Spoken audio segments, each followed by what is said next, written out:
नमस्कार, मैं हूँ रोहित खन्ना। आप देख रहे हैं सृष्टि प्रॉपर्टीज़ एंड प्रॉपर्टी नाउ। आप सोच रहे होंगे कि आज मैं ये किस फॉर्मेट में आपको कौन-सी प्रॉपर्टी दिखाने वाला हूँ। एक्चुअली आज मैं आपको प्रॉपर्टी नहीं दिखाने वाला हूँ। आज एक विषय पे मैं आपसे बात करने वाला हूँ क्योंकि हर बंदा जो ये चैनल देखेगा, वो प्रॉपर्टी लेने के बारे में सोच रहा है तभी तो देखेगा ना। तो विषय ये है कि पिछले 1-2 दिन से सोशल मीडिया पे एक बहस है कि क्या हमें प्रॉपर्टी खरीदनी चाहिए या रेंट पे ही रहना चाहिए? किसी ने सोशल मीडिया पे डाला था कि देखिए अगर आप कहीं पे रह रहे हैं, सपोज़ आप 50,000 किराया दे रहे हैं, पूरे साल में 6 लाख रुपया देंगे और हो सकता है कि अगले 10 साल में आप 60 लाख रुपया दे दें या उससे ज़्यादा भी क्योंकि रेंट बढ़ता भी तो है ना हर साल। तो आपका तो प्रॉपर्टी नहीं हुई और खर्च हो गया आपका 60-70 लाख रुपया।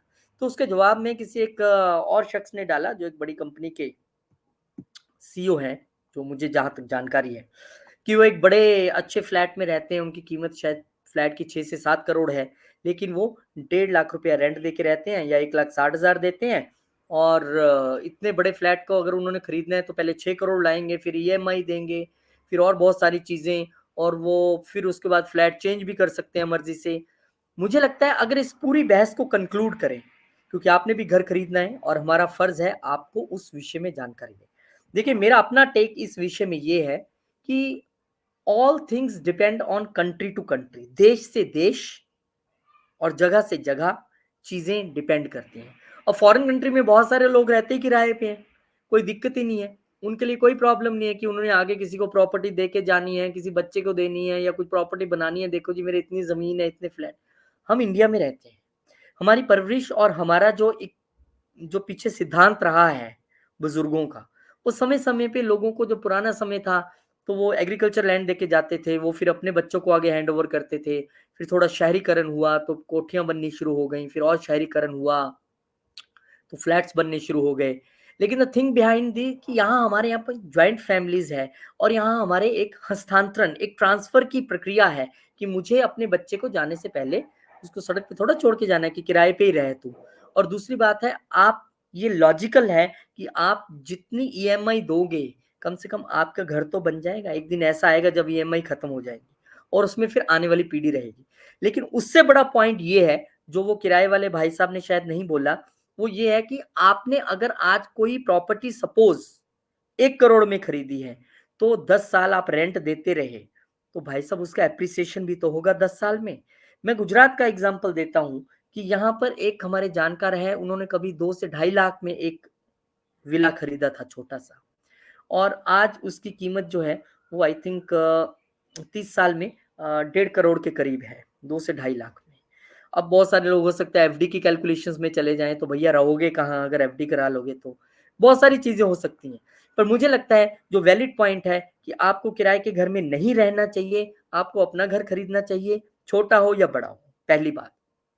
दूसरी बात, ईएमआई दें, रेंट नहीं देना चाहिए। अब ऐसा भी नहीं है कि 100% लोग जो है अपने घर में रहने के लिए चले जाएँगे तो किसी का घर किराए पे चढ़ेगा ही नहीं। ऐज़ ए लॉजिकल मैं कह रहा हूँ शुरुआती दौर में मैं पता नहीं ज़िंदगी के कितने साल मैं 12 से 14 साल रेंट पे रहा हूँ। जब भगवान ने मौका दिया, पेरेंट्स ने घर लिया तो आज भी मेरे पास घर नहीं है, पेरेंट्स का घर है। तो उसमें रहे हम, उसमें रह रहे हैं। लेकिन कहानी ये है कि आपके पास एक अपॉर्च्युनिटी है अपनी आने वाली पीढ़ी को कुछ हैंडओवर करने की विद एप्रिसिएशन। अब मुझे बाकी शहरों का नहीं पता, पर मुझे जो टॉप मोस्ट शहर हैं, अब जैसे मान लीजिए मुंबई में किसी का बहुत अच्छी लोकेशन पे कोई फ्लैट है, उसने बहुत पुराने समय में लिया था, आज बिल्डिंग 60-70 साल पुरानी हो गई है। अब कहानी ये भी आएगी कि इसका तो लाइफ ही इतनी थी, पर भाई वहाँ तो बिल्डिंग्स रिकंस्ट्रक्शन में जा रही हैं। आपका 2 बीएचके फ्लैट है, बिल्डर आपको कहता है ठीक है ये बिल्डिंग पूरी मुझे दे दीजिए, सबके साथ साइन करता है, आपको 2-3 साल बाहर रहने का किराया देता है, नया टॉवर खड़ा करता है और उसमें आपको 2 बीएचके की जगह 3 बीएचके दे देता है। तो वैल्यू तो पड़ी ना आपके घर की और वो जो आपने 60-70 हज़ार या 1-2 लाख में कितने साल पहले खरीदा होगा, आज वो आपको 4-5 करोड़ का मिल रहा है बन के। तो आई थिंक सबका अपना-अपना नज़रिया हो सकता है, वेलकम है उसका।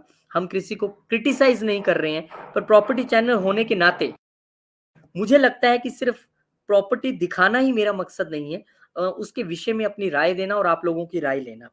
तो अब अगर आप सृष्टि प्रॉपर्टीज़ देख रहे हैं इस चैनल को, आप भी ज़रूर बताइए कि लॉजिकल क्या है? देखिए इंडियन सभ्यता के हिसाब से, क्योंकि मुझे अपने बच्चे को भी घर देना है, उसको आगे अपने बच्चे को देना है। अगर आज किसी के पेरेंट्स ने उसको 2 बीएचके दिया है, तो हो सकता है कि वो उसको बेच के और फिर और पैसा डाल के 3 ले ले, फिर आने वाली जनरेशन 4 ले ले, फिर और अच्छी जगह चले जाएँ, लेकिन बीज तो डालना पड़ेगा ना। अगर सभी यही सोच के रहते रहे कि हमें तो रेंट पे रहना है, ज़्यादा आसान है, कोई टेंशन नहीं है मेंटेनेंस का, कोई टेंशन नहीं है प्रॉपर्टी का, ईएमआई का, मुझे ये इतना लॉजिकल नहीं लगा। आप क्या सोचते हैं इस विषय में ज़रूर बताइएगा, लेकिन मेरा टेक यही है, रेंट की बजाय ईएमआई भरें, प्रॉपर्टी क्रिएट करें, क्योंकि 10 साल रेंट देने के बाद भी प्रॉपर्टी आपकी नहीं है, नंबर 1। नंबर 2, आप हो सकता है 10 साल बाद किसी और घर में शिफ्ट कर जाए रेंट पे, लेकिन भाई साहब जो आपने प्रॉपर्टी खरीदी थी उसकी एप्रिसिएशन भी तो कितनी हो जाएगी, आपकी एक प्रॉपर्टी भी तो क्रिएट हुई है। बाकी नज़रिया सबका अलग-अलग हो सकता है। आप इस विषय में क्या सोचते हैं ज़रूर बताइएगा कमेंट करके, क्योंकि सृष्टि प्रॉपर्टीज़ पे मेरी हमेशा कोशिश रहती है कि आपको प्रॉपर्टीज़ तो दिखाऊँ, लेकिन उससे जुड़ा रियल एस्टेट से जुड़ी कोई चीज़ आए, क्योंकि आप सब परिवार के लोग हैं जो जुड़े हुए हैं, देखते हैं, आशीर्वाद देते हैं, उनको इस विषय में भी जानकारी दूँ। ना सिर्फ जानकारी दूँ, जितने लोग चैनल देख रहे हैं आप लोग बहुत बड़े होंगे मेरे से, ऐज में बड़े हो सकते हैं, एक्सपीरियंस में बड़े हो सकते हैं, बिज़नेस में बड़े हो सकते हैं, मैं आपको राय नहीं दे सकता। मैंने तो अपना एक एक्सपीरियंस शेयर किया है कि मैं क्या सोचता हूँ, जितना मेरा एक्सपीरियंस है। आप क्या सोचते हैं? आप कमेंट करके ज़रूर बताइएगा, ताकि आपके कमेंट के ज़रिए मुझे भी कुछ सीखने को मिलेगा और जितने हमारे परिवार के मेंबर हैं सृष्टि प्रॉपर्टीज़ के प्रॉपर्टी नाउ के, उनको भी सीखने के लिए मिलेगा। बहुत-बहुत शुक्रिया, नमस्कार, धन्यवाद। नई-नई प्रॉपर्टीज़ के लिए सृष्टि प्रॉपर्टी देखते रहिए, सब्सक्राइब कर लीजिए और वीडियो को प्लीज़ शेयर कर दीजिए, अपना आशीर्वाद ज़रूर दीजिएगा और लाइक भी ज़रूर कीजिएगा। बहुत-बहुत शुक्रिया, नमस्कार, धन्यवाद।